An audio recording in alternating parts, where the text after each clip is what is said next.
요한복음 1장 1절부터 7절까지 함께 읽습니다. 태초에 말씀이 계시니라. 이 말씀이 하나님과 함께 계셨으니 이 말씀은 곧 하나님이시니라. 그가 태초에 하나님과 함께 계셨고 만물이 그로 말미암아 지은 바 되었으니 지은 것이 하나도 그가 없이는 된 것이 없느니라. 그 안에 생명이 있었으니 이 생명은 사람들의 빛이라. 빛이 어두움에 비추되 어두움이 깨닫지 못하더라. 하나님께로서 보내심을 받은 사람이 났으니 이름은 요한이라. 저가 증거하러 왔으니 곧 빛에 대하여 증거하고 모든 사람으로 자기를 인하여 믿게 하려 함이라. 아멘. 성경 가운데 복음의 진수를 말씀하고 있는 성경은 요한복음입니다. 그래서 사복음서 가운데 마태복음, 마가복음, 누가복음, 요한복음 가운데 정말로 성경을 바르게 이해하려면 우리는 요한복음으로 나아가야 됩니다. 또한 복음의 깊이 있는 진수에 대해서는 우리가 알다시피 로마서나 갈라디아서 그리고 히브리서 또한 기타 여러 서신서들에서 계속하여 반복적으로 주 예수 그리스도의 복음에 대하여 계속 말씀을 전하고 있습니다. 로마서하고 갈라디아서 같은 경우는 거의 내용이 대동소이합니다. 그래서 어떤 면에서는 로마서의 요약판이 갈라디아서라 그렇게 말할 정도로 복음의 내용에 있어서 거의 동일합니다. 그러나 갈라디아서가 좀 짧은 이유는 있어요. 로마서에 비해서 짧은 이유는 로마서 같은 경우는 사도 바울이 직접 로마에 가서 복음을 전한 일이 없습니다. 그래서 로마에 있는 사람들이 흩어졌던 그리스도인들로부터 예수를 믿게 되고 영접하게 되었지만 복음에 대하여 깊이 있는 내용까지 가르침 받은 적이 별로 없어서 체계적으로 로마서 1장에 기록된 대로 너희에게 복음을 전하노라 하는 사도 바울의 메시지대로 로마서 1장부터 마지막 16장까지 체계적으로 주 예수님의 복음에 대하여 주 예수님의 십자가의 죽으심이 무슨 의미이고 또한 주님의 부활이 무슨 의미인지 또한 예수를 믿는 사람들이 어떻게 예수님을 따라서 살아갈 수 있는지 그 능력의 원천되는 성령님을 따라 살아가는 삶까지 이야기합니다. 갈라디아서는 좀 짧게 축약되어 있는 이유가 있는데 갈라디아 교회는 거짓 복음, 다른 복음을 전하는 사람들에게 속아 넘어가서 잘못된 길에 접어든 교회가 갈라디아 교회들이었습니다. 그러나 갈라디아 교회들을 세운 사람이 사도 바울입니다. 갈라디아 지역들에 가서 직접적으로 복음을 전하였습니다. 그래서 갈라디아서에 보면 사도 바울이 육체가 아프고 연약했을 때에 그것을 계기로 해가지고 갈라디아 지역들에 주 예수님의 복음을 전하였고 갈라디아 교회 사람들은 너무나 기쁨으로 복음을 받으면서 사도 바울의 눈이 안 좋은 것 때문에 눈이라도 뽑아서 주려는 마음을 가질 정도로 사도 바울이 전하는 복음에 하나님께 감사했고 또한 사도 바울을 환영했고 그를 사랑했었습니다. 그것이 갈라디아서에 나온 내용이기 때문에 이미 전한 복음에 대하여 상기시켜주면 되기 때문에 구구절절히 자세하게 복음의 내용들에 대하여 이미 사도 바울이 갈라디아 지역에 가서 복음을 낱낱이 전했기 때문에 더 자세하게 사실은 전할 필요가 없었습니다. 이미 전했기 때문에 이미 사사시 깊이 있게 가르쳤기 때문에 그것에 대하여 반복을 해주면 되었죠. 이러이러한 내용을 내가 전했지 않느냐 이러이러한 것이 예수 그리스도의 복음이다 하는 복음의 진수들에 대하여 짚고 넘어가면 되었습니다. 말하자면 수업 시간에 아이들이 그냥 1학기 기말고사를 보기 전까지 그렇게 몇 개월에 걸쳐서 공부를 쭉 하다가 마무리에 이제 요점을 선생님이 정리를 해주죠. 그러면 전체로 수업을 하는 것을 로마서라고 이야기하면 요점을 정리해 주는 것이, 다시 반복해서 핵심 포인트를 짚어주는 것, 이것이 시험에 나온다 짚어주는 것이 갈라디아서다 하는 것을 알 수가 있습니다.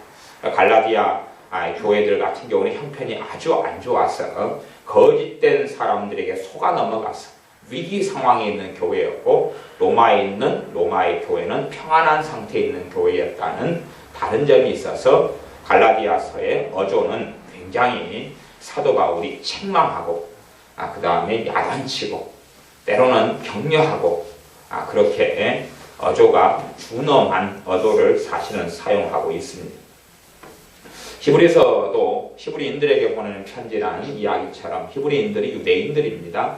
유대인들이 복음을, 특별히 구약 성경을 어떻게 해석하고 그를 통하여 어떻게 복음을 접하는가 하는 것이 나와 있는 게 히브리서입니다. 그러면 이제 이 사복음서에서 이야기한다면 신학적으로는 주로 마태복음, 마가복음, 누가복음, 요한복음 네 권의 성경 가운데서 앞에 있는 세 권을 하나로 묶어서 공관복음이다 그렇게 이야기합니다. 왜냐하면 마태복음, 마가복음, 누가복음의 내용이 꽤 중복이 되기 때문에 그렇습니다. 물론 어떤 어리석은 사람들은 추문서설이다 그래가지고 이상한 소리를 짓거리지만 그건 개소리에 불과하고 성경은 독자적인 하나님의 목적에 따라서 마가복음은 마가복음대로, 누가복음은 누가복음대로, 마태복음은 마태복음대로 하나님께서 성령의 감동으로 1.1획도 변함이 없이 쓰여진 성경이기 때문에 성경의 본문 비평 같은 것들은 정말로 어리석은 짓에 포함됩니다.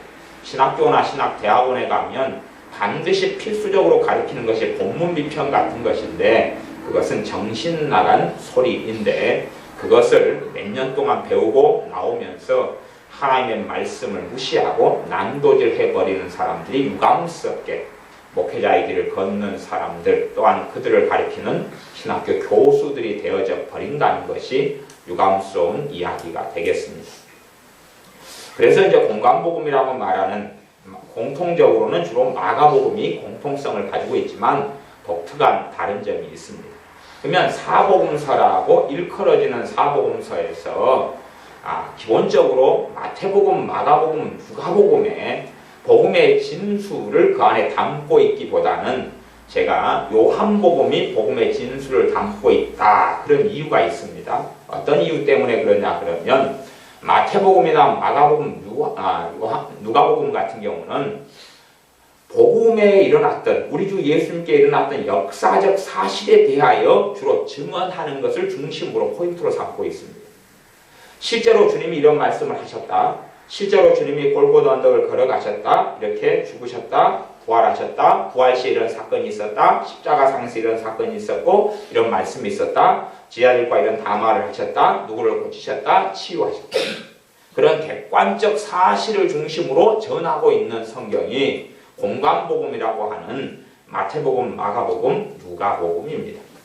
그리고 이제 요한복음은 그와는 아주 다른데 예수님의 수제자 가운데 한 명인 사도 요한이 기록한 성경이 요한복음인데 요한복음은 정말로 복음의 핵심을 계속하여 반복하고 있습니다. 왜 주님이 이 땅에 오셨는가? 주님이 어떤 분이신가? 주님이 무엇을 행하셨는가? 주님께서 말씀하신 의도가 무엇인가? 주님께서 행하신 사건의 의미가 무엇인가? 하는 것들을 계속하여 반복하고 있는 성경이 요한복음이기 때문에 정상적인 눈을 가진 사람은 사복음서 가운데 요한복음을 중심으로 삼게 되어집니다. 어리석은 사람들은 마태복음이나 마가복음이나 누가복음을 중심으로 삼지만 당연히 사복음서는 다 중요한 복음을 담고 있지만 그러나 어떻게 눈을 떠서 주 예수 그리스도의 십자가의 복음을 볼 것이냐 하는 것은 요한복음에가 있습니다. 그래서 오늘은 서두가 좀 길어졌습니다만은 요한복음의 복음, 요한복음에서 말씀하는 복음에 대하여 1장부터 쭉 그냥 자세히 이야기하진 않고 훑어가면서 몇 장까지 요한복음에서 어떤 관점에서 지금 복음을 이야기하고 있는가 하는 것을 살펴보도록 하겠습니다. 마태복음, 마가복음, 누가복음과는 다르게 요한복음은 출발부터가 전혀 다릅니다. 가령 마태복음이나 누가복음 같은 경우는 족보로 주로 출발을 합니다. 그리고 또한 실제로 벌어졌던 사건과 스토리를 중심으로 하지만, 그래서 사람의 자녀로 태어나는 것처럼, 심지어 요셉의 자녀로 태어나는 것처럼, 마리아의 후손으로 태어나는 것처럼, 다윗의 후손으로 태어나는 것처럼 그렇게 이야기하지만, 그것이 하나님의 의를 이루는 하나님의 역사하심이었지만, 하나님 되시는 우리 주 예수님에 대한 본질에 대해서는 요한복음에서 1장 1절부터 적나라하게 이야기하고 있습니다. 1장 1절에 태초에 말씀이 계시니라. 이 말씀이 하나님과 함께 계셨으니 이 말씀은 곧 하나님이시니라. 이 말씀을 헬라어로 로고스라 그러는데, 이 말씀으로 존재하셨던 분이 예수님이십니다. 이 말씀으로 존재하셨던 분이 예수님이십니다. 그가 태초에 하나님과 함께 계셨고, 하나님과 태초부터, 영원 전부터 함께 계셨고, 왜 예수님께서 영원 전부터 계신 하나님이 되시느냐? 왜 하나님은 시작이 없느냐? 하나님이 시작이 있다면 하나님은 이미 아닙니다. 피조물에 불과합니다. 그러니까 사람의 관점에서는 시작이 있고 끝이 있어야 되지만, 하나님의 관점에서는 시작도 없고 끝도 없습니다. 그것이 사람이 생각할 수 있는 한계입니다. 사람은 시간과 공간에 갇혀야 되지만, 그러나 전능하신 하나님은 시간과 공간을 만드신 분입니다. 그렇기 때문에 시간과 공간에 갇혀 계실 이유가 전혀 없으시지요. 그리고 명백하게 이제 태초에 하나님과 함께 이 말씀이 계셨고, 그리고 만물이 과거에는 말씀이라는 이름으로 성경은 이야기합니다. 이 로고스, 이 말씀으로 말미암아 지은 바 되었으니. 이게 말씀을 그라고 이야기합니다. 인칭대명사를 사용하는, 인격을 사용합니다. 말하자면 이분이 예수님이신데, 이분으로 말미암아 만물이 지은 바 되었다. 그래서 창세기에서는 하나님이 태초에 말씀으로 천진 만물을 만드셨다. 그리고 그 말씀이 바로 요한복음 1장에서는 예수님이시고, 그분이 또한 천진 만물을 만드셨다. 그리고 히브리서 1장에서도 요한복음 1장과 동일한 이야기를 하고 있습니다. 하나도 그가 없이는 된 것이 없느니라. 그 안에 생명이 있었으니 이 생명은 사람들의 빛이라. 그러면서 하나님께로부터 보내심을 받은 사람이 낳는데 그 사람이 요한이라. 그리고 요한에 대해서 설명을 해줍니다. 그러니까 다른 마태복음, 마가복음, 누가복음 같은 경우는 요한이, 세례 요한이 이런 말을 했다, 세례 요한이 사가랴와 엘리사벳에게서 태어났다, 세례 요한이 이런 행동을 했다 하는 것에 포인트를 맞추고요, 요한복음 같은 경우는 더 깊이 있는 내용을 전해주고 있습니다. 물론 뒤에 조금 넘기면 세례 요한의 고별, 마지막 설교에 대해서 우리가 살펴보면서 알 수 있겠지만, 그 전에 이제 1장 7절 세례 요한을 보낸 이후 세례 요한의 사명에 대한 깊이 있는 이야기를 합니다. 1장 7절에 저가 증거하러 왔으니 곧 빛에 대하여 증거하고 모든 사람이 자기를 인하여 믿게 하려 함이라. 모든 사람이 세례 요한 자신의 증언, 자신이 말씀을 전하는 것을 통하여 빛을 믿게 하려고, 태초에 말씀이신 로고스를 믿게 하려고 했다는 정확한 세례 요한의 부르심, 그의 사명에 대하여 숨어있는 것을 말씀하고 있습니다. 1장 10절 그가 세상에 계셨으며 세상은 그로 말미암아 지은 바 되었으되 세상이 그를 알지 못하였고 자기 땅에 오매 자기 백성이 영접지 아니하였으나. 그러면서 복음의 진수가 이제 1장 12절이 이야기하죠. 영접하는 자 곧 그 이름을 어떤 사람들에게요? 믿는 사람들에게 하나님의 자녀가 되는 권세를 주셨다. 예수를 믿는 순간에 도대체 무슨 일이 벌어지느냐? 그때에 13절에 혈통으로나 육정으로나 부부관계 속에서나 혈연관계 속에서나 그렇게 사람의 뜻으로 태어나는 것이 아니라 사람의 뜻으로 한번 우리가 태어났습니다. 이 땅에 부모, 어머니, 아버지의 뜻을 통하여 내 육신을 가지고 한번 태어났는데 예수님을 믿으면서 다시 하나님께로부터 태어나게 된다는 이야기를 합니다. 오직 하나님께로서 난 자들 다시금 태어난다. 이 거듭남에 대한 이야기를 하고 있습니다. 물론 요한복음 3장으로 흘러가면 거듭남에 대한 다시 태어남에 대한 이야기를 니고데모와의 대화 속에서 깊이 있게 주님께서는 하고 계십니다. 그래서 예수를 믿는 믿음을 통해서 사람이 다시금 하나님께로서 태어나서 하나님의 자녀가 된다는 복음을 이야기하고 있습니다. 1장 14절 말씀이 육신이 되어 우리 가운데 거하심에 말씀이 누가 되셨다고? 육신을 가진 육체의 몸을 가진 분이 되셨다. 그래서 이걸 성육신이다. 인카네이션이다. 그렇게 이야기합니다. 하나님 거룩하신 그분께서 사람의 몸을 입어서 육신이 되셨다는 겁니다. 우리가 그 영광을 보니 아버지의 독생자의 영광이요 은혜와 진리가 충만하더라. 그리고 이제 1장 19절부터는 세례 요한의 증거가 나옵니다. 1장 29절에 보면 이튿날 요한이 예수님께서 자기에게 나오심을 보고 가로되 보라 세상 죄를 지고 가는 하나님의 어린 양이로다. 세상 죄, 우리들의 죄, 너희들의 죄, 내 죄와 너희들의 죄, 우리들의 죄, 세상 모든 사람들의 죄를 짊어지고 가시는 하나님의 어린 양이 바로 저분이다 라고 복음을 증거하고 있습니다. 또 나아가서 1장 30절에는 내가 전에 말하기를 내 뒤에 오는 사람이 있는데 나보다 앞선 것은 그가 나보다 먼저 계심이라. 실제로는 우리 주 예수님보다 육체로는 세례 요한이 먼저 태어난 사람입니다. 세례 요한이 먼저 태어났는데 세례 요한은 자신보다 주님이 먼저 계셨다고 이야기합니다.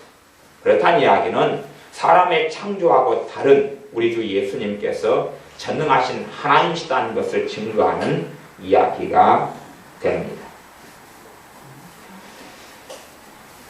다시 이제 1장 후반절 뒤쪽에 보면 나다나엘 이야기가 나옵니다. 나다나엘 이야기가 나오는데 나다나엘과 주님과의 만남에 대한 이야기가 나옵니다. 주님의 제자 중에 빌립이 말하기를 나다나엘에게 저 예수님께서 메시아다, 그리스도다 그렇게 이야기하니까 나다나엘이 어떻게 나사렛에서 그런 분이 나실 수 있느냐 인정 못하겠다.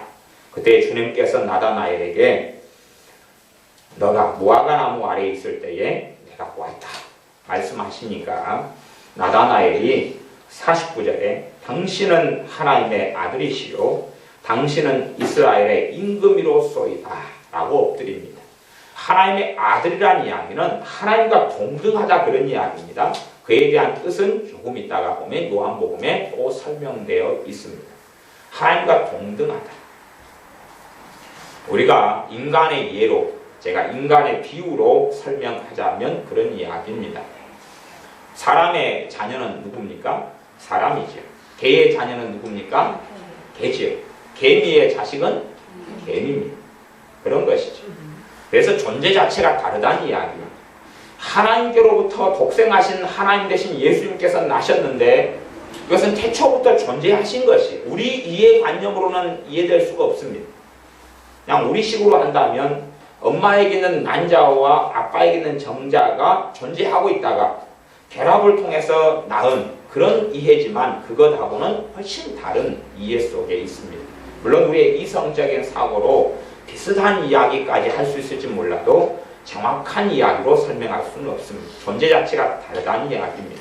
그래서 하나님의 아들이다 하는 것은 존재 자체가 다른 것이 그래서 하나님의 아들이라는 뜻은 하나님과 동등하신 분이다 하는 것을 성경은 이야기하고 있고 이스라엘 사람들도 그렇게 유대인들도 알아먹었기 때문에 우리 주 예수님께서 하나님을 자신의 친아버지라고 말씀하실 때에 하나님을 모독한다 하면서 주님을 죽이려고 했었습니다.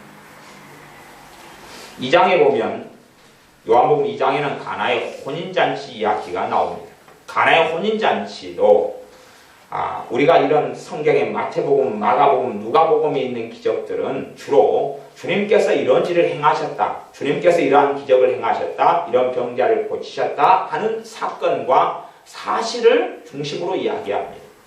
그러나 요한복음에서 가나의 혼인잔치를 이야기할 때는 주님께서 처음 기적을 가나에서 물로 포도주를 만드는 기적을 행하셨다 하는 이야기를 전하시려고 가나의 혼인잔치 이야기를 하신 것이 아닙니다. 가나의 혼인잔치에 대한 내용을 사도 요한은 설명하고 있는데 그것은 2장 11절입니다. 2장 11절에 보면 예수님께서 이 처음 표적을 갈릴리 가나에서 행하여 그 영광을 나타내심에 제자들이 그를 믿으니라. 지금 핵심은 뭡니까? 가나의 혼인잔치를 통하여서 주님께서 자신의 영광을 나타내셨다는 것입니다. 구약시대에도 선지자들이 많은 기적과 이적을 행했습니다. 그러나 그것을 가리켜서 선지자들이 자신의 영광을 나타냈다, 드러냈다 그런 이야기는 결코 쓸 수가 없습니다. 그것은 해당 사항이 없는 이야기이기 때문에 그렇습니다. 그러나 우리 주님께서는 자신의 영광을 가나의 혼인잔치를 통하여 드러내셨다고 이 복음의 진실과 진수를 드러내고 있습니다. 그리고 가나의 혼인잔치를 통하여서 제자들이 주님을 믿었다고 이야기합니다. 구약에 선지자 엘리사 선지자가 있다. 그러면 그런 기적을 통해서 이 사람을 믿는다. 그럴 때 그때의 믿는다는 것은 그가 선지자구나 하고 믿는 것입니다. 그러나 이때 가나의 혼인잔치를 통하여서는 예수님을 메시아로 그리스도로 자신의 왕으로 믿는다 하는 이야기입니다. 그래서 예수님을 믿는다는 믿음에 통하여 얻는 의, 믿음을 통하여 구원받는 복음의 진수를 계속하여 말씀하고 있습니다. 2장 19절 예수님께서 성전을 보신 다음에 성전에 대하여 말씀하시기를 너희가 이 성전을 헐라 내가 사흘 동안에 일으키리라. 마태복음에도 이런 사건이 나오고 나중에 예수님을 심판하고 신문할 때도 예수님을 참수하고 고발하는 사람들이 저 양반이 성전을 헐고 사흘 만에 일으키겠다 하는 말을 했다 하면서 고소했습니다. 그러나 그런 사건이 나오지만 그런 사건의 진실한 의미를 설명하고 있는 성경은 요한복음입니다. 주님께서 성전을 헐어버리면 그 헤롯 성전 40년 동안 증축했던 중건했던 헤롯 성전 어마어마하게 크고 웅장한 그것을 무너뜨리면 나는 단 3일 만에 세워버리겠다. 그 헤롯 성전이 아니라 영원한 성전을 세우겠다 말씀하셨고 그에 대한 진실한 의미는 21절에가 있습니다. 사도 요한은 그것을 증거하고 있는데 이렇게 말씀하신 것은 예수님께서 성전된 자기 육체를 가리켜 말씀하신 것이야. 자신의 육체를 가리켜 말씀하신 것이다. 자신의 몸을 가리켜서 사흘 만에 다시금 세우겠다 말씀하셨고 22절에는 죽은 자 가운데서 살아나신 후에야 제자들이 이 말씀하신 것을 기억하고 성경과 및 예수님이 하신 말씀을 믿었더라. 지금 어떤 사건을 통해서 그에 대한 진실한 의미를 드러내고 그 결과까지도 요한복음은 다 이야기하고 있어요.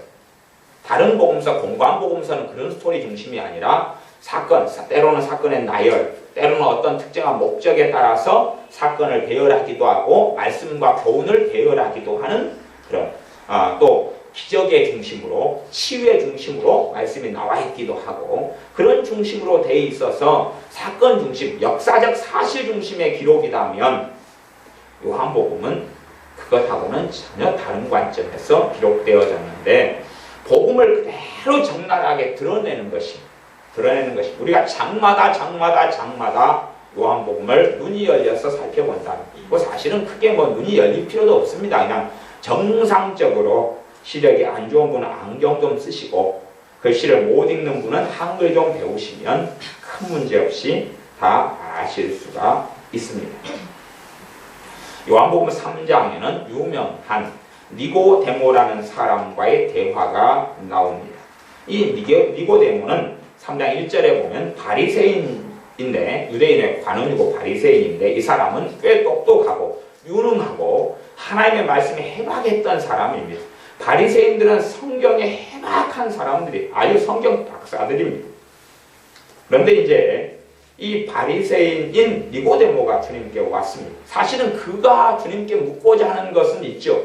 어떻게 하면 내가 하나님에 들어갈 수 있습니까? 하나님의 나라에 들어갈 수 있습니까? 내가 어떻게 하면 구원을 얻습니까? 내가 어떻게 하면 천국을 내가 들어갈 수 있겠습니까? 라고 묻는 것입니다. 내가 어떻게 하면 영생을 얻을 수 있겠습니까? 지옥의 심판이 아니라 하나님의 나라 천국에 들어갈 수 있습니까? 하는 것을 물으려고 원래 나온 사람이 니고데모입니다. 주님께서 3장 3절에 그렇게 말씀하십니다. 진실로 진실로 너에게 이르노니 사람이 거듭나지 아니하면 하나님 나라를 볼 수 없느니라. 거듭난다는 이야기는 두 번 다시 태어난다. 한 번 엄마 뱃속에서 태어나고 육적으로 혈통으로 태어나고 또 한 번은 다시 태어나는데 성령님으로 하나님께로서 다시금 태어나서 하나님의 자녀가 돼야 된다. 그래야지만이 하나님 나라 천국을 볼 수 있다. 그 말은 천국에 들어갈 수 있다는 말씀입니다. 복음에 대해서 정말로 구원의 역사에 대해서 하나님의 구원 역사에 대해서 어떻게 죄인이 영원한 생명을 얻는가에 대한 이야기를 중심으로 요한복음이 계속 전개하고 있고 그러한 사건과 그러한 말씀들을 중심으로 기록해 놓았다는 눈을 뜨고 보시면 깊이 있는 것을 살펴보실 수가 있습니다. 3장 5절 주님께서 진실로 진실로 너에게 이르노니 사람이 물과 성령으로 나지 아니하면 하나님 나라에 들어갈 수 없느냐. 여기서 물은 일반적으로 우리가 이해하듯이 진리, 말씀, 성경입니다. 성경, 복음의 말씀을 듣고 복음의 말씀을 들어야지 그 다음에 이제 예수를 믿게 될 거 아니에요. 그럴 때에 동시에 일어나는 일이 성령님께서 다시금 태어나게 만들어 주시는 일을 해 주시는 겁니다. 그래서 물과 성령으로 거듭난다 그러는 것입니다. 물론 성경에 있는 모든 물이 말씀을 이야기하거나 성경을 이야기하는 것은 아닙니다. 다행히 요단강 물, 그러면 요단강 물이 요단강 물이죠. 네, 그리고 어떤 여기서 말씀하는 물은 진리를 이야기하고 복음을 이야기합니다. 복음의 말씀을 듣고 진리를 듣고 이게 말씀인데 말씀을 듣고 그 다음에 믿은 다음에 이거 즉각적으로 성령님을 통해서 사람이 어떻게 된다는 이야기입니까? 하나님의 자녀로 거듭난다. 그래서 1장 12절에 영접하는 자 곧 그 이름을 예수님의 이름을 믿는 자는 하나님의 자녀가 되는 권세를 주셨다라고 말씀합니다. 3장 7절 내가 너에게 거듭나야 하겠다 하는 말을 기이 여기지 말라. 이상히 여기지 말라. 그렇게 말씀합니다. 그 다음에 이제 3장 14절 15절로 가면 모세가 광야에서 뱀을 든 것 같이 인자도 들려야 하리니 이는 저를 믿는 자마다 영생을 얻게 하려 하십니다. 당시에 광야에서 이스라엘 백성들이 하나님께 크게 범죄했습니다. 크게 범죄한 결과로 하나님께로부터 진노의 심판이 왔는데 그것은 불뱀이었습니다. 불뱀은 무서운 독사들이었는데 물자마자 그 사람이 즉사하고 죽어버리는 독사들이었습니다. 그래서 이 죄를 지은 광야에 있는 이스라엘 백성들에게 불뱀이 무수히 와가지고 물어서 죽어가고 있는 중입니다. 독사에 물려서 고통 가운데 죽어가고 있는 중에 하나님께서 그들을 또한 살리시려고 그들의 죄로 인하여 심판받아 죽어 마땅하지만 그들을 살리시려고 노수로 뱀을 빨리 만들라고 그럽니다. 노수로 뱀을 만들어서 높은 장대 끝에 노뱀을 매달아 가지고 놔두면 누구든지 눈을 들어서 노뱀만 쳐다보아도 불뱀에게 물렸던 독이 다 빠지고 치료되고 생명을 얻을 것이라고 말씀합니다. 정말로 단순한 복음을 그때 복음의 역사적 사실이 광야에 유대인들의 죄로 인하여 있었습니다. 그래서 모세는 빨리 노뱀을 만들어서 장대에 높이 매달았습니다. 그래서 노뱀을 본 사람마다 1초 뒤에 죽을 터인데 1초 전에 노뱀을 보고 독이 다 빠지고 살아나고 5초 뒤에 죽을 터인데 5분 뒤에 죽을 터인데 숨을 한 번만 더 쉬면 죽을 터인데 너무 고개를 빨리 한 번 더 숙이기 전에 봐가지고 살아나는 일이 있었습니다. 그것처럼 그 사건을 예로 듭니다. 모세가 광야에서 뱀을 든 것처럼 인자도 그렇게 들리게 되는데 어디에서요? 십자가에 매달리셔서 들리게 되는데 과거의 노뱀 사건처럼 그 십자가에 달리신 예수님을 믿는 사람마다 영생을 얻게 된다 라고 선언하고 있습니다. 3장 16절은 하나님이 세상을 이처럼 사랑하사 독생자를 주셨으니 이는 저를 믿는 자마다 멸망치 않고 영생을 얻게 하려 하심이니라. 하나님이 세상을 이처럼 사랑하사 누구를 주셨다는 이야기입니까? 독생자를 주셨다. 이렇게 진리는 증언하고 있습니다. 주님께서 이렇게 말씀하고 계시는 것이 예수님을 믿는 사람마다 하나님께 주신 독생자를 믿는 사람마다 멸망치 않고 영생을 얻게 하려 하십니다. 무엇을 통해서 영생을 얻습니까? 믿음을 통해서, 예수님을 믿는 믿음을 통해서 영생을 얻습니다. 과거의 불뱀, 자신들의 죄로 인하여 하나님의 진노와 심판을 통하여 불뱀에게 물렸던 사람들이 그 죄 속에서 무엇을 볼 때 살아났던 것처럼요, 장대에 달린 목뱀을 보고 살아났던 사건처럼 우리가 억만가지 죄 속에서 주님을 바라보는 사람들이 생명을 얻게 되고 살아나게 되어집니다. 3장 18절 저를 믿는 자는 심판을 받지 아니하는 것이. 누구를 믿는 자가 심판을 받지 않습니까? 예수님을 믿는 자가 내 죄로 인하여 믿는 그 사람은 죄, 그 사람의 허물, 무수히 많은 허물로 인하여 심판을 받지 않는다는 이야기입니다. 이 복음이 우리 안에 깊이 있게 뿌리를 내려야 됩니다.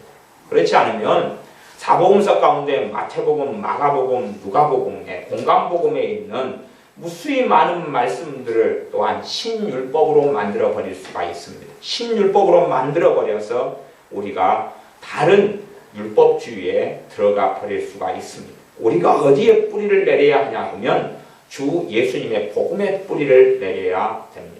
그래서 어리석은 사람들은, 어떤 사람은 그렇게 하죠. 산상수훈만 읽어라. 무서운 이야기죠.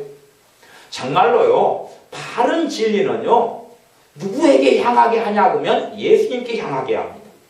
산상수훈만 중요시 여긴다 그럼 누구에게 향하게 않게 하는 거예요? 예수님께 향하게 하지 않게 하는 것입니다.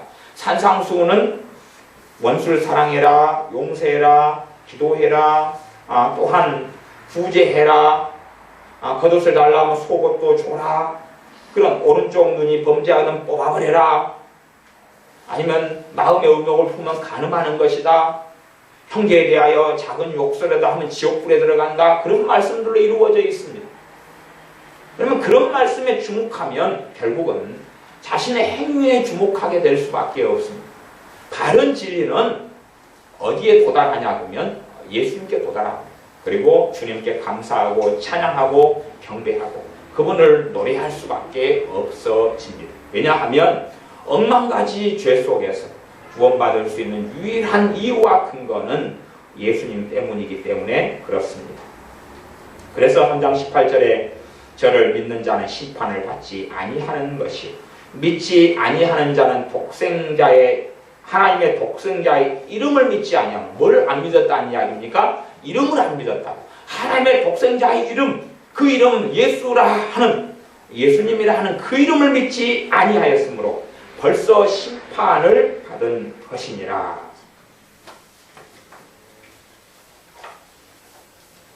다시 3장 하반절, 3장 마지막 절이 읽습니다. 3장 36절.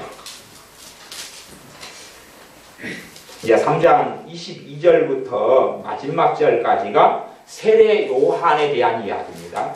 다른 공간복음서에도 세례 요한에 대한 이야기가 많이 있습니다. 근데 거기서는 세례 요한이 이렇게 했다, 그리고 세례 요한이 이런 메시지를 전했고 이런 설교를 했다는 것에 중심을 두고 있습니다. 그런데 여기서는 앞에 세례 요한에 대해서 세례 요한이 예수님을 믿게 하려는 사명을 받았고, 그 다음에 세례 요한을 통해서 우리 주님께서 우리의 죄짐을 짊어지고 이 땅에 오셨다는 진리가 이야기되고, 그 다음에 3장 22절부터는 세례 요한의 마지막 증언, 마지막 설교, 마지막 주님의 복음에 대하여 증거하는 내용이 기록되어 있습니다. 3장 24절에 보면 요한이 아직 옥에 갇히지 아니하였더라. 요한이 아직 감옥에 들어가서 헤롯 임금의 감옥에 들어가서 죽임당하기 전에, 물론 감옥에 들어간 다음에 요한에게는 의심이 좀 들어오고 그 다음에 시험에 좀 빠졌던 적도 있습니다. 그러나 그 전에 요한이 성령 하나님의 역사와 하나님께로부터는 예언으로 말미암아 하나님께로부터는 메시지를 잘 받아서 우리 주님에 대하여 증거하고 있습니다. 그것은 3장 35절 36절로 그냥 핵심적으로 그것만 살펴보고 요약할 수 있겠습니다. 아버지께서 아들을 사랑하사, 예수님은 누구란 이야기입니까? 하나님 아버지의 친아들이란 이야기입니다. 아들을 사랑하사 만물을 다 그 손에 주셨습니다. 물론 이렇게 지금 증언하고 있는 세례 요한, 침례자 요한, 세례자 요한, 세례 요한도 다 이해하지 못한 내용입니다. 자신들도 다 자신 본인도 세례 요한도 다 이해하지 못한 내용이기도 했습니다. 그래서 나중에 의심을 다시 하게 되지요. 본인이 이렇게 증거했음에도. 36절 아들을 믿는 자는 무엇이 있고요? 영생이 있고. 이게 세례 요한이 증거하는 것입니다. 아들을 믿는 자는 영생이 있고 아들을 순종치 아니하는 자는 영생을 보지 못하고 도리어 하나님의 진노가 그 위에 머물러 있느니라. 앞에는 아들을 믿는 자라고 이야기하고 두 번째는 아들을 순종치 아니하는 자라 이야기합니다. 이 두 가지 관점이, 하나는 아들을 믿는 자는 영생이 있고 관점은 주로 로마서의 중심의 관점이고, 아들을 순종치 아니하는 자는 하는 관점은 야고보서의 관점으로 우리가 볼 수 있다. 그런 이야기를 제가 최근에 갈라디아서 강의를 하면서 말씀을 나누고 있습니다. 아들을 믿는 자는, 예수님을 믿는 사람 누구로 믿습니까? 예수님이 과연 나의 누가 되십니까? 신학적으로는 우리 주 예수님께서 삼중사역을 하러 오셨다, 그렇게 이야기하기도 합니다. 우리 주님의 이름을 우리는 그렇게 부릅니다. 예수 그리스도, 혹은 그리스도 예수님, 그렇게 부릅니다. 그러면 예수님이신 그리스도 혹은 그리스도이신 예수님, 그 말입니다. 같은 말이죠. 그러면 그리스도라는 뜻은 뭐냐 하면 하나님께로부터 기름 부음 받은 분, 기름 부음 받은 분이라는 뜻입니다. 과거에는 선지자를 기름을 부어가지고 선지자를 삼았고, 과거에는 왕을 기름을 부어가지고 왕을 삼았습니다. 그런 것처럼 기름 부음 받았는데 누구로 기름 부음 받았느냐? 그러면 첫째는 왕으로 기름 부음 받았고, 두 번째는 선지자로 기름 부음 받았고, 또한 대제사장으로 기름 부음 받았다는 사실입니다. 과거에 대제사장을 세울 때도 아론에게나 기름을 부어서 대제사장을 삼았던 것처럼, 그렇게 친히 하나님으로부터 어떤 기름은요, 성령님께서 한량없이 부어지시는 그 기름 부음을 통해서 왕과 제사장과 선지자로 이 땅에 임하셨다는 이야기입니다. 이걸 다른 말로는, 다른 성경 구절로는 하나님께서 예수님을 임금과 구주로 삼으셨다, 그렇게 성경은 이야기합니다. 임금, 왕으로 삼으셨고 구주로 삼으셨다. 또한 다른 말씀에는 주와 구주로 삼으셨다, 그렇게 말씀합니다. 예수님이 누구시다는 이야기냐 하면 주님이라는 이야기입니다. 주님이라는 이야기. 또한 구주라는 이야기입니다. 그것을 믿는 자가 영생이 있다는 이야기입니다. 예수님을 주인으로 믿는 사람이 주인을 순종하고 주인을 따라가는 삶을 안 산다 하면 그것은 주님을 믿는 사람이 아니겠죠. 사실은 그렇게 되고 말게 됩니다. 그러므로 아들을 믿는 자는 영생이 있고, 그 다음 구절이 아들을 순종치 아니하는 자는 영생을 보지 못하고, 그렇게 또한 나와 있는 이유이기도 합니다. 이제 4장에는 예수님과 사마리아 여인이 만난 사건이 나옵니다. 사마리아 여인은 6번째 남자하고 살고 있던, 과거로 이야기하면 너무 수치스러워서 동네 여자들과 함께 동네 아줌마들에게 손가락질 당하고 살아갔던 여자여서 결국 아무 사람도 통해가지 않는 시간에 은밀히 나와서 우물가에서 물을 길었던 그러한 수치와 인생의 비참함과 참담함을 쓰고 있는 그런 불쌍한 여자입니다. 도시 문화 속에, 아파트 문화 속에서라면 손가락질 당하지 않고 살아갈 수 있겠지만, 과거의 시대에는 다 뻔히 옆집에 있는 숟가락 개수까지 다 아는 시대이기 때문에 결코 이 여자의 과거를 숨길 수가 없었습니다. 이 여자가 이 중동 지역에서 한낮에는 너무 더워서 다 집안에 들어가 있는 시간에 이 땡볕에 아무도 나오지 않는 시간에 우물에 물을 길러 나옵니다. 그 여자에게 주님께서 만나주시는 이야기가 나옵니다. 주님과 대화를 한참 하면서 그 여자가 자신의 인생의 비참함, 슬픔, 절망, 죄악으로 얼룩진 그것 때문에 이 여자는 이야기하기를 사실 이 여자의 심령 속에 있었던 이야기를 하는 것이 25절입니다. 여러 가지 이제 생략하고 25절 여자가 가로되 메시아 곧 그리스도라 하는 이가 오실 줄을 내가 아노니 그가 오시면 모든 것을 우리에게 고하시리이다. 나는 메시아를 그리스도를 기다리고 있습니다. 나의 구원자를 기다리고 있습니다. 내 과거의 죄로 얼룩졌던 데서 나를 건져내시는 그 구원자를 기다리고 있습니다라고 이 여자의 유일한 소망은 그리스도였습니다. 왜냐하면 자신의 행위로서는 아무런 소망이 없었기 때문에 그렇습니다. 자신의 과거로서는 얼룩밖에 없었지 하나님께 드러내고 자랑할 만하거나 아니면 인정받을 만한 그 어떤 것도 없었기 때문에 그렇습니다. 이 여자의 유일한 소망은 메시아를 그리스도를 기다리는 것이었습니다. 주님께서 말씀하신 이 여자에게 대하여 진실을 드러내십니다. 사실은 유대인들에게도 드러내지 않으셨던 한참 공생의 세월 동안에 은밀히 제자들에게 내가 그리스도인 것을 숨겨라 이렇게 말씀하시는 주님께서 이 여자에게 드러내시기를 26절에 예수님께서 이르시되 너에게 말하는 내가 그로라. 내가 그리스도라. 너가 기다리는 내가 그리스도라. 그렇게 말씀합니다. 그리고 여자는 그리스도이신 주님을 만납니다. 그리고 주님을 믿게 됩니다. 그리고 이제 39절에 보면 이 여자가 이 집 저 집 수치를 다 뒤집어 쓰고 살다가 수치를 벗고 과거에 매이지 아니하고 과거의 허물과 자신의 죄에 매이지 아니하고 기쁨 속에서 우리 주님을 그리스도라고 집집마다 다니면서 알리게 되어집니다. 그 속에서 39절에 보면 여자의 말이 그가 나의 행한 모든 것을 내게 말하였다 증거하므로 그 동네 중에 많은 사마리아인이 예수님을 믿은지라. 무엇으로 믿었습니까? 그리스도로 믿었다는 이야기. 하나님께서 보내시는 그리스도, 임금과 구주가 되시는 주님과 구주가 되시는 그리스도로 믿었다라는 것입니다. 42절도 이 사마리아 여인과 만났고 사마리아에 왔던 주님께서 이 땅에 오셨던 진실한 이유를 커튼 뒤에 숨겨 있는 것을 밝히 드러내는 그러한 말씀이기도 합니다. 42절에 보면 그 여자에게 말하되 이제 우리가 믿는 것은 너 말을 인함이 아니니 이는 우리가 친히 듣고 그가 참으로 세상의 구주신 줄 알미니라. 세상의 구주신 줄 알미니라. 이 사마리아 사람들, 천대받는 이 사람들, 혈통이 섞어버리는 난잡한 혈통을 가진 사람들, 혼혈족인 이 사람들, 멸시 받았던 이 사람들이 이 여인의 전도를 통해서 우리 주님을 영접하고 주님과 함께 좀 지내면서 그러면서 주님의 말씀을 통하여 이 세상의 구주신 줄, 나의 구주신 줄, 우리의 구주이신 것을 이제 우리가 알고 믿는다라고 고백합니다.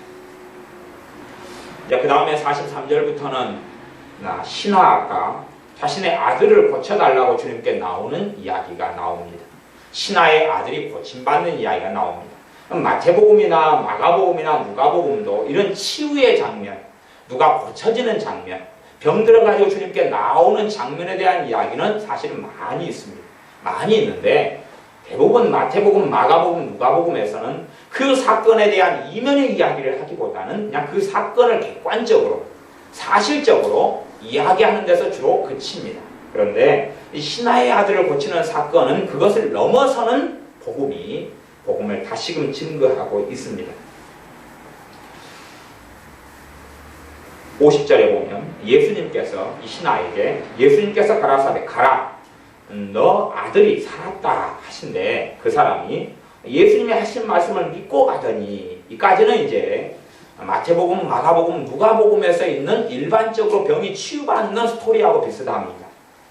내려가는 길에 그 종들이 오다가 만나서 아이가 살았다 하거늘 그 낫기 시작한 때를 물은즉 어제 제 7시에 열기가 떨어졌나이다 하느니라. 이까지는 공관복음하고 같고 53절 아비가 예수님께서 너 아들이 사신 그때인 줄 알고 자기와 그 온 집이 다 믿으리라.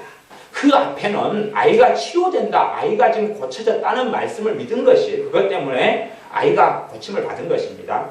그런데 여기서는 이제 예수님을 이 신하와 그 온 집, 이 신하의 가족이 다 예수님을 구주로, 예수님을 주님으로 믿게 된 사건이 나옵니다. 사실은 이것이 복음의 진수예요. 이것이.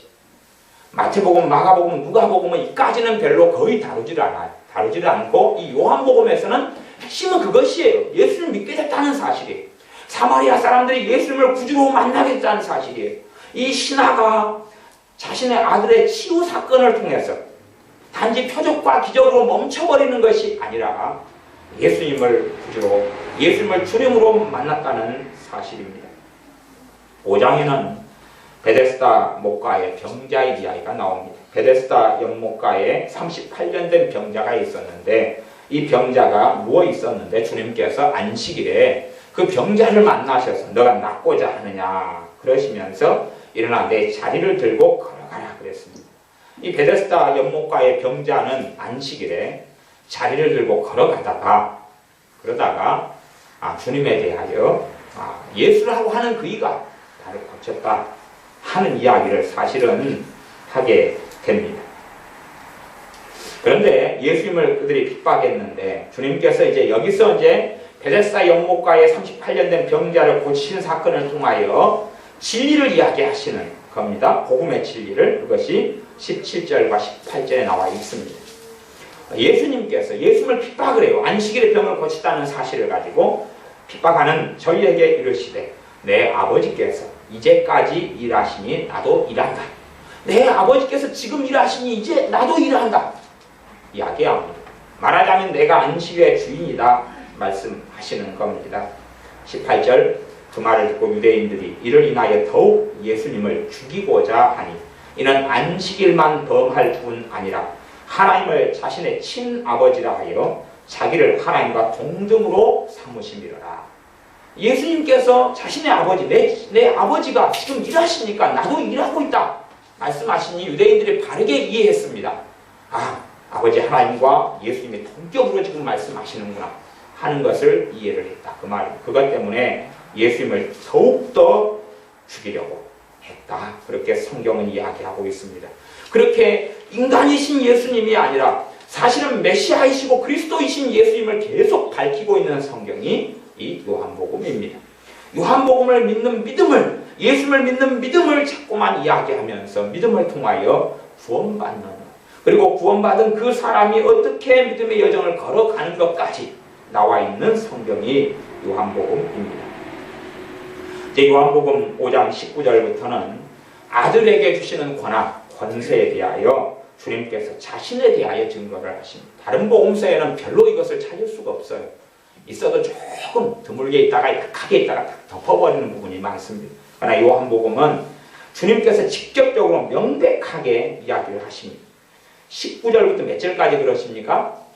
마지막 47절까지. 여러분이 성경을 잘 모르시면 저같이 비싼 성경을 좀 사시면 좋겠습니다. 비싼 성경은 예수님이 하신 말씀은 빨간색으로 기록되어 있습니다. 싼 성경은 모든 것이 검정색이고 비싼 성경은 예수님이 하신 말씀만 빨간색으로 해줍니다. 더 비싼 것은 파란색으로까지 해주는 성경도 있습니다. 제 성경은 16,400원짜리입니다. 자, 19절에 보면 19절에 자 이제 마지막 뒤에 아버지께서 행하시는 그것을 아들도 그와 같이 행하느니라 자신에 대해서 증거하시면서 21절 아버지께서 죽은 자들을 일으켜 살리심 같이 아들도 자기의 원하는 자들을 살리느니라. 24절 내가 진실로 진실로 너희에게 이르노니 내 말을 듣고 또 나 보내신 이를 뭐 하는 자는요? 믿는 자는. 영생을 얻었고 심판에 이르지 아니하나니 사망에서 생명으로 옮겼느니라. 유감스럽게요, 이 요한복음에 적혀져 있는 복음의 진술을 초대교회는 이해하지 못했습니다. 초대교회는 사도들 얼마, 장로님들 얼마가 이해했고, 대부분의 초대교회에 있는 예루살렘 교회에 있는 유대인들은 율법주의로 빠져버렸어요. 율법주의로 빠져버려가지고 복음을 전하는 사도 바울에 대해서 이빨을 득득득 갈고 있었다고 성경이 사도행전 21장에 보면 그렇게 증거되어 있습니다.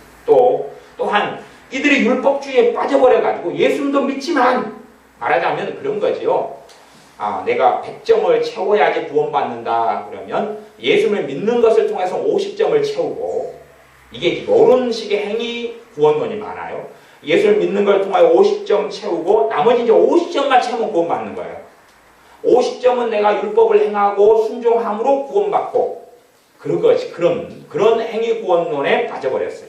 아니면 예수님 믿는 것은 10점, 나머지 90점은 내가 어떻게 행동하고 순종하고 이웃 사랑하고 봉사하고 구제하고 헌신하고 사명을 감당하고 기도 생활하고, 그것을 통하여 나머지 점수를 채워가지고 이 점수 합쳐가지고 100점이 나오게 해야 구원받는다 하는 그러한 율법주의 속에 예루살렘 교회의 전반적인 사람들은 들어가 버렸어요.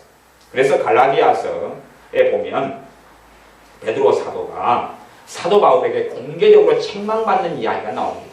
왜냐하면 사도 베드로가 이방인 믿는 사람들과 함께 식사하고 살다가, 율법에 따르면 이방인은 부정하기 때문에 같이 밥 먹으면 안 돼요, 유대인들은. 그런데 꺼리낌이 없이 밥 먹고 식사하다가 예루살렘에서부터 그 당시에 믿는 사람들이 야고보라는 야고보 감독이 보낸 사람들이 왔어요. 보낸 사람들이 오니까 그 사람들이 무서워요. 왜? 그 사람들은 율법주의자들이거든요. 이방인과 함께 밥 먹는 걸 보면 가만두지 않고 고소하고 고발하고 달려들 사람들이거든요. 그래서 베드로 사도가 무서워가 도망가 버리거든요. 밥 안 먹는 척, 이방인과 어울리지 않는 척, 그렇게 도망가 버립니다. 그 도망가니까 또 함께 이방인과 함께 식사하던 사람들도 사도가 도망가니까 자기들도 도망가야 되죠. 그래서 걸음아 날 살려라 그리고 도망가 버립니다. 그러니까 이제 사도 바울과 함께 복음을 전했던 사도 바나바가 있어요. 바나바 사도도 일어나서 또 도망가 버립니다. 그래서 어떻게 사도 베드로요, 당신이 어떻게 이렇게 살아가느냐? 아무리 사람이 무섭다 해서 복음의 진리를 따라서 왜 행하고 살지 않느냐? 왜 그렇게 위선자로 살아가느냐? 사람이 무서워서 그러면 안 된다고 이야기하고, 복음의 진리를 따라 살지 않는 너를 책망한다 라고 이야기합니다.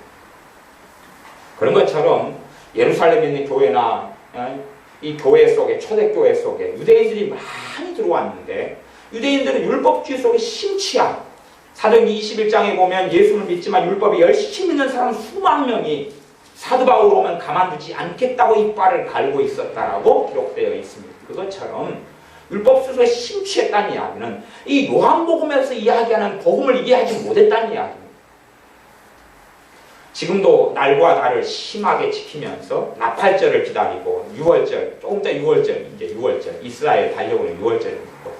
6월절을 막 상기시키고 기다리고, 또 어떤 어리석은 사람들은 내가 금식을 했더니 대속죄일에 나팔절의 응답이 대단히 많았다는 헛소리를 짓거리는 사람들도 있습니다. 왜냐하면 그들은 새로운 신율법주의 속에 빠졌다는 증명이 될 수밖에 없는 것입니다. 그래서 24절, 내 말을 듣고 또 나 보내신 이를 믿는 자는 영생을 얻었고 심판에 이르지 아니하나니 사망에서 생명으로 옮겼느니라. 구원은 순간적으로 일어납니다. 구원의 역사는 단순간적으로 일어납니다. 순간적으로 일어나고 구원받아 하나님의 자녀가 되어서 믿음의 여정을 걸어가는 것입니다. 25절 나중에 부활의 사건을 말씀하십니다. 진실로 진실로 너에게 이르노니 죽은 자들이 하나님의 아들의 음성을 들을 때가 오나니 곧 이때라 듣는 자는 살아나리라. 아버지께서 자기 속에 생명이 있음 같이 아들에게도 생명을 주어 그 속에 있게 하셨고 말씀합니다. 이제 39절, 5장 39절, 5장 38절 읽습니다. 그 말씀이 너희 속에 거하지 아니하니 이는 그의 보내신 자를 믿지 아니함이니라. 하나님의 말씀이 너희 속에 없다. 하나님의 말씀이 너희 속에 있었으면 하나님이 보내신 독생자를 그리스도를 너희가 믿었을 터인데 너희가 믿지 않는 것은 그의 말씀이 하나님의 말씀이 너희 속에 있지 않기 때문이다. 그렇습니다. 왜? 말씀이 안에 있어야지만이 말씀이 믿음이 되어집니다. 39절 너희가 성경에서 영생을 얻는 줄 생각하고 성경을 상고하거니와 이 성경이 곧 내게 대하여 증거하는 것이라. 그러나 너희가 영생을 얻기 위하여 내게 오기를 원하지 아니하였더라. 삭개오는 영생을 얻기 위하여 주님께 나와왔습니다. 사마리아 여인은 영생을 얻기 위하여 주님께 나와왔습니다. 많은 세리와 창기들, 죄인들은 영생을 얻기 위하여 주님께 나와서 영생을 얻었습니다. 그래서 주님께서는 너희들부터 세리와 창기들, 너희들이 손가락질하는 그 죄 많은 그 인생들이 천국의 하나님 나라에 먼저 들어갔느니라 라고 주님께서는 증거하셨습니다.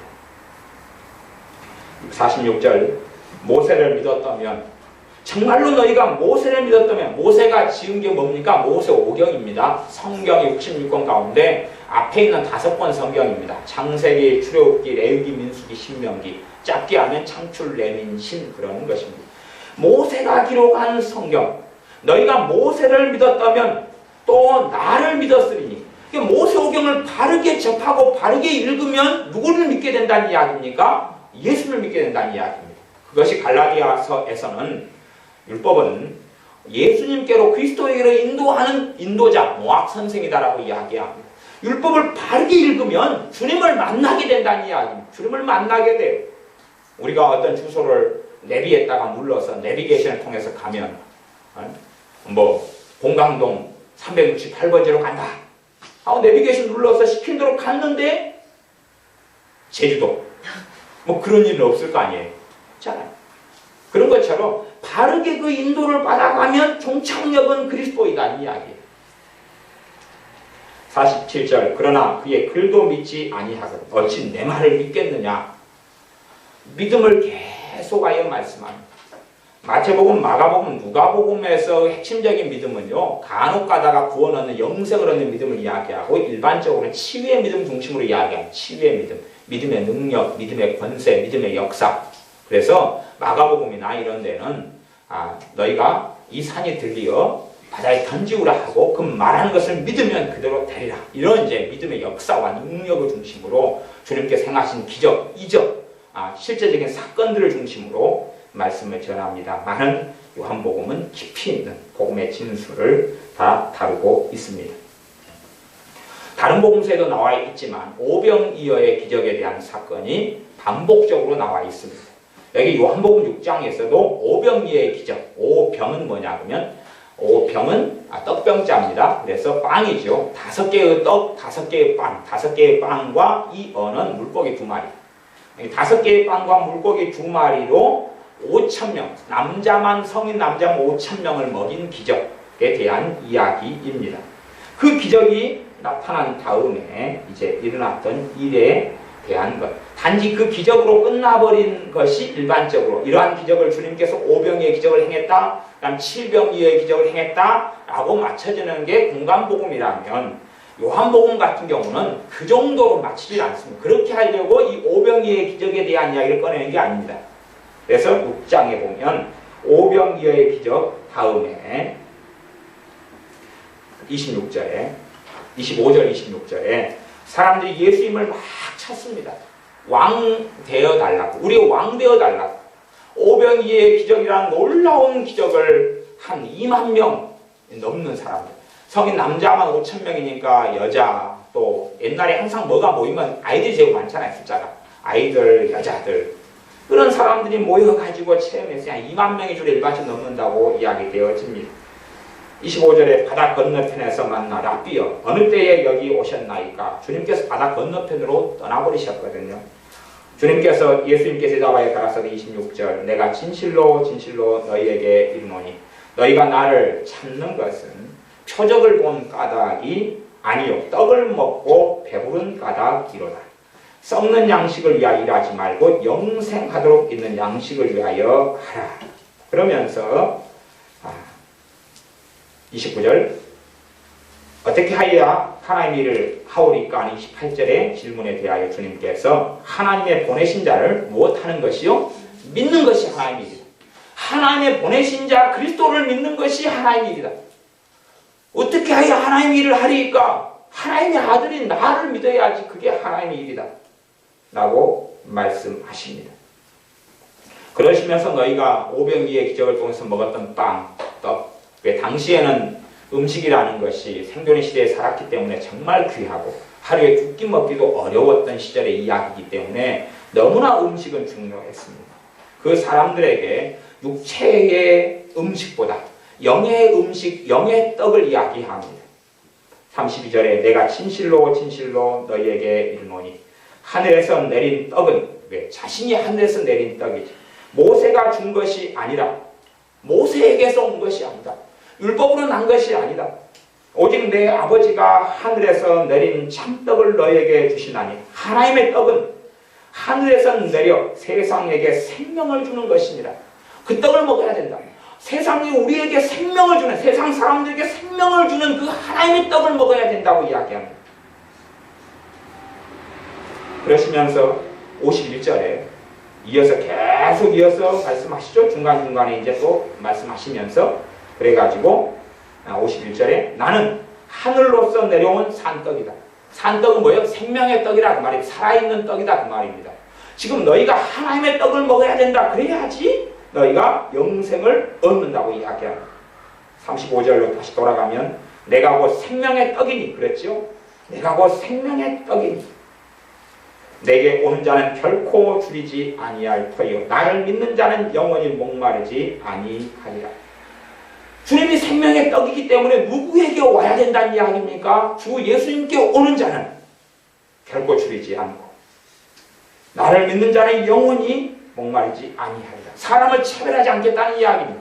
억만 가지 죄를 지은 사람이든 천만 가지 죄를 지은 사람도 어떤 사람이라도 차별하지 않고 주님께 오는 사람을, 생명의 떡인 주님께 오는 사람을 쫓아내지 아니하고 줄이지 않게 하고 목마르지 않게 하겠다는 것입니다. 결국은 어디에서 이루어지는 것입니까? 이 땅에서 부분적으로 이루어지는 사건은 성령님의 강림을 통해서, 성령의 역사를 통해서, 내 배에서 생수의 강이 흘러나리라를 통해서 부분적으로 이루어졌다가 완벽하게 이루어지는 곳은 새하늘과 새 땅이 도래한 이후에 천국에서 삶에서 이루어지는 것입니다. 37절 아버지께서 내게 주시는 자는 다 내게로 올 것이요 내게 오는 자는 내가 결코 내어 쫓지 아니하리라.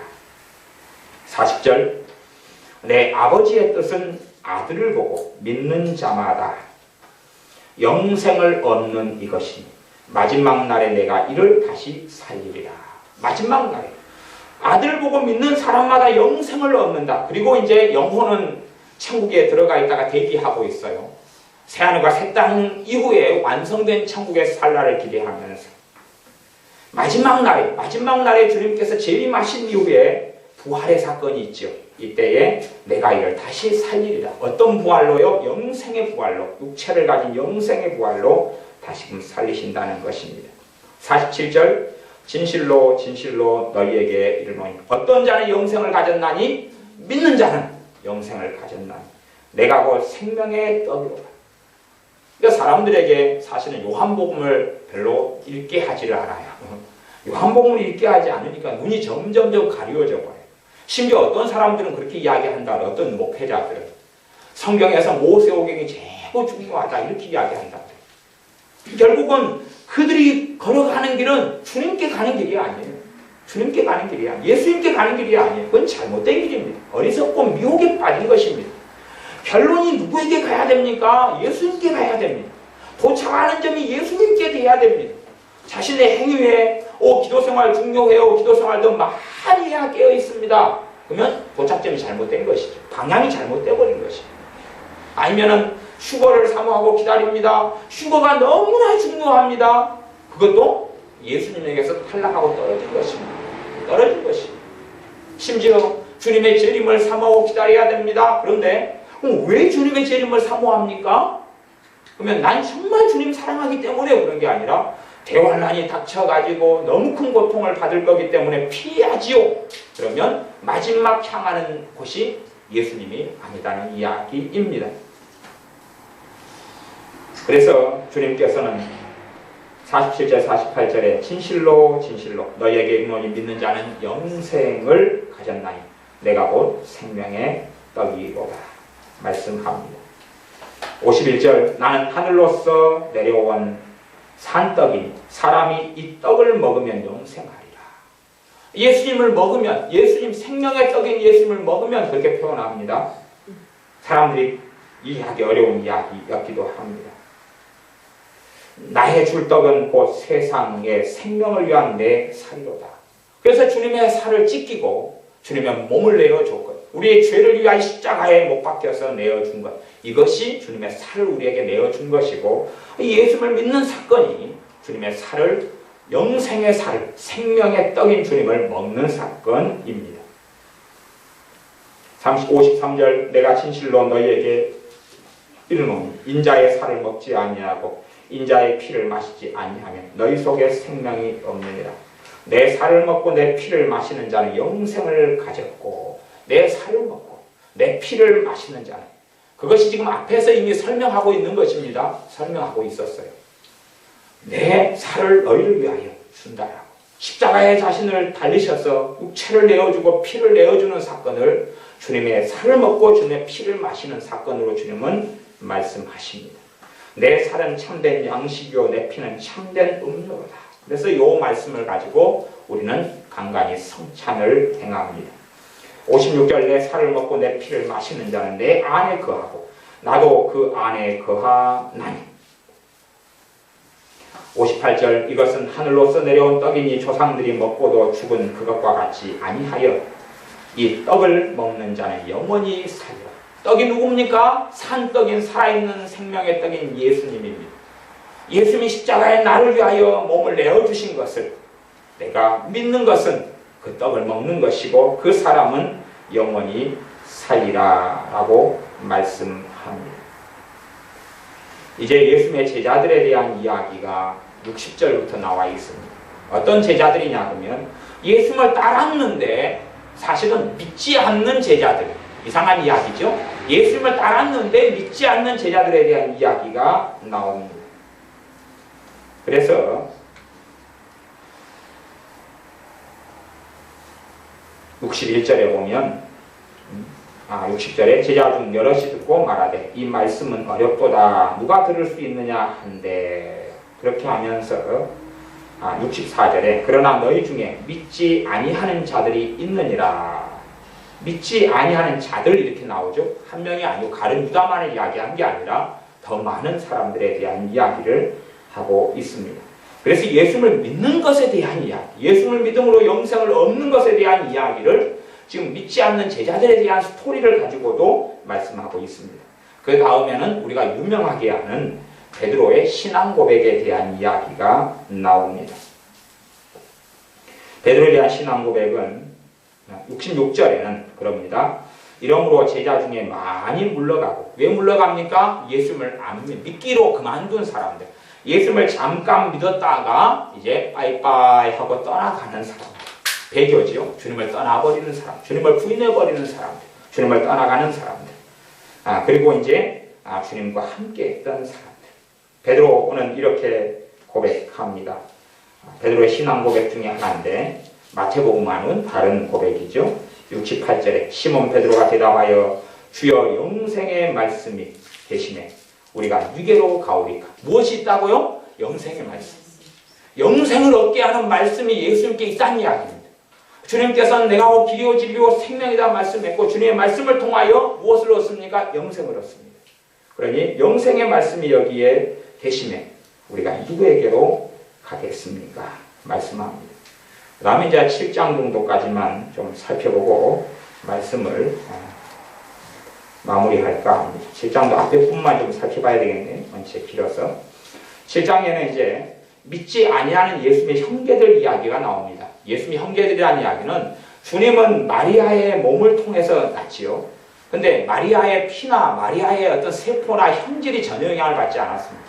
지금은 과학이 발달해가지고 대리모가 있다는 것이, 대리모가 가능한 것이, 그래 중국 같은 경우는 대리모 알바를 대학생들이 많이 한다 그래요. 하기 때문에 대리모 알바를 정자와 난자를 결합시켜가지고 대리모 안에 착상을 시켜주는 거예요. 자궁 안에 착상을 시켜주면 임신해가지고 자식을 낳지요. 그러니까 단지 대리모인 엄마는 그냥 영양을 공급하고 산소를 공급하는 그런 통로가 되는 것입니다. 혈통적으로는 정자와 난자인 엄마 아빠는 따로 있는 거죠. 대리모라 그럽니다. 그런 대리모도 가능해졌습니다. 그런데 이제 예수님의 형제들이라고 하는 사람들은 실제적으로 요셉과 마리아의 결혼 생활을 통해 난 사람들입니다. 처녀가 잉태했는데 전혀 사람하고 상관없이 성령님을 통해 잉태해서 이 땅에 나셨는데 주님께서 이 요셉과 마리아의 호적상으로는 맏아들로 되어 있고 그 다음에 이제 실제적인 요셉과 마리아의 결혼 생활을 통해서 난 사람들을 예수님의 형제들이라 그럽니다. 그래서 7장 5절에 보면 이 예수님의 형제들에 대한 사건, 그 사건이 이는 그 형제들이라도 예수님을 믿지 아니함이라 그렇게 말씀합니다. 그 형제들이라도 안 믿는다. 나중에 이제 이 형제들이 믿게 되는데 믿게 되어서 이 형제들 중에 어떤 사람들이 성경을 기록합니다. 그 중에 한 명은 야고보서를 쓴 야고보가 예수님의 형제 여기에 포함된 사람이고 그 다음에 유다서를 쓴 유다가 여기에 포함된 사람입니다. 그리고 초대교회 예루살렘의 감독이었던 야고보라는 사람이 요 예수님의 형제들에 포함됐던 나중에 회개하고 예수님을 믿게 된 사람에 포함됩니다. 예수님의 수제자 3명 가운데 야고보는 일찍 헤롯에 의하여 죽임을 당하고 성경 사도행전 같은 데 나오는 야고보는 실상은 여기에 예수님의 형제들 요셉과 마리아 사이에 난 결혼 생활을 통해 난 그러한 야고보가 되어집니다. 야고보가 정말로 기도 생활을 많이 했기 때문에 그의 무릎이 낙타 무릎같이 변했다 하는 전설도 전해져 옵니다. 그리고 이제 37절에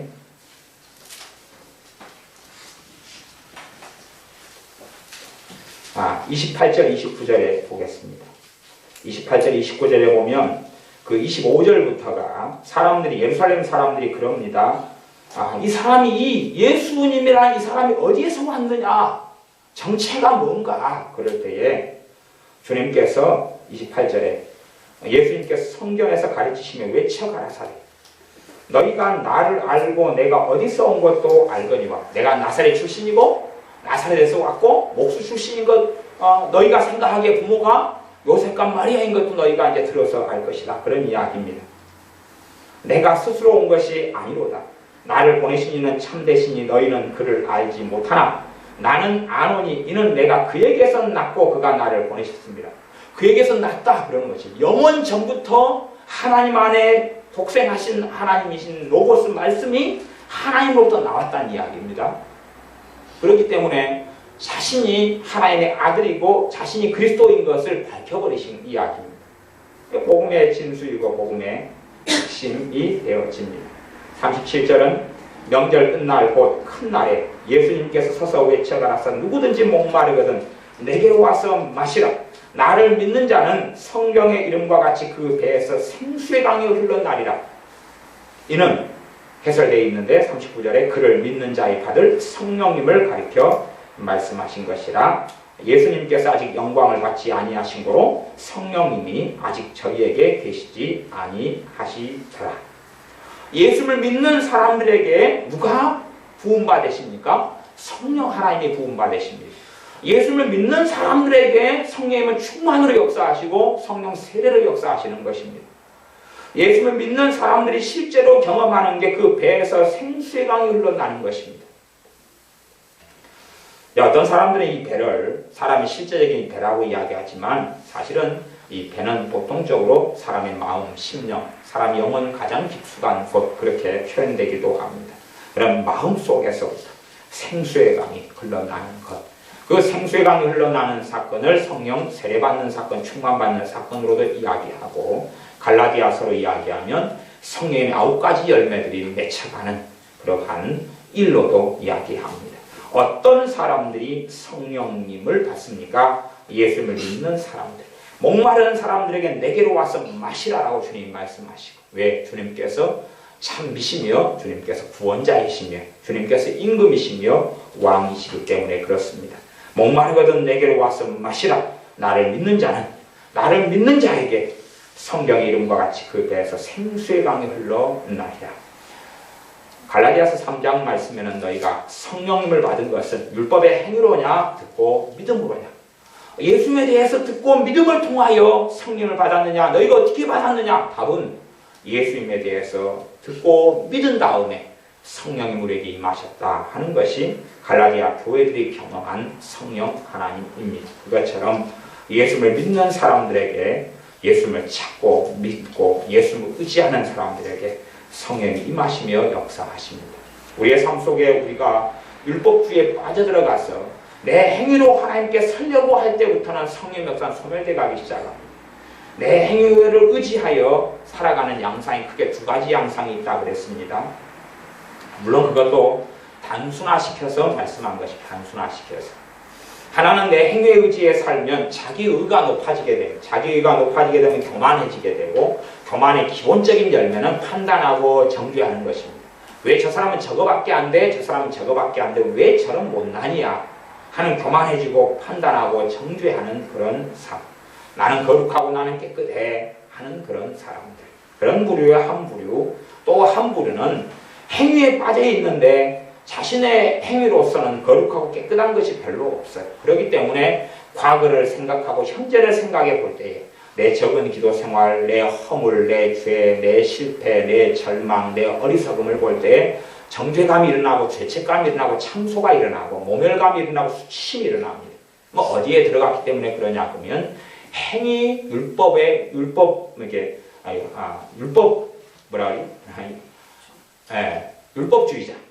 항상 썼던 말인데 갑자기 생각이 안 나네요. 율법주의 속에 빠져버렸기 때문에 그런 것이. 율법주의 속에 빠져버리면 이 양극단의 현상이 나타납니다. 그러나 내가 우리 주 예수님의 피 묻은 십자가의 복음에 빠지면 내 죄가 씻겨지고 자유케 되는 것을 계속하여 체험하게 되어지고, 우리 안에는 주님에 대한 감사가 차고 찬양이 차고, 또 성령님께서 계속 역사하셔서 죄를 벗어나가는 삶을 도와주시고, 죄를 깨닫게 하시고 우리를 코치하시고 인도하시고 진리 가운데 인도하셔서 진리의 능력을 체험하게 하시고, 그리고 주님을 따르는 여정을 내 짐은 쉽고 가벼움이라 하는 말씀대로 주님을 닮아가고 따라가는 삶이 쉬워져 갑니다. 내가 주님을 의지하면 의지할수록 성령의 역사가 강해지고 임하시기 때문에 더러운 귀신의 역사는 물러갈 수밖에 없고 약해질 수밖에 없고 떠나갈 수밖에 없습니다.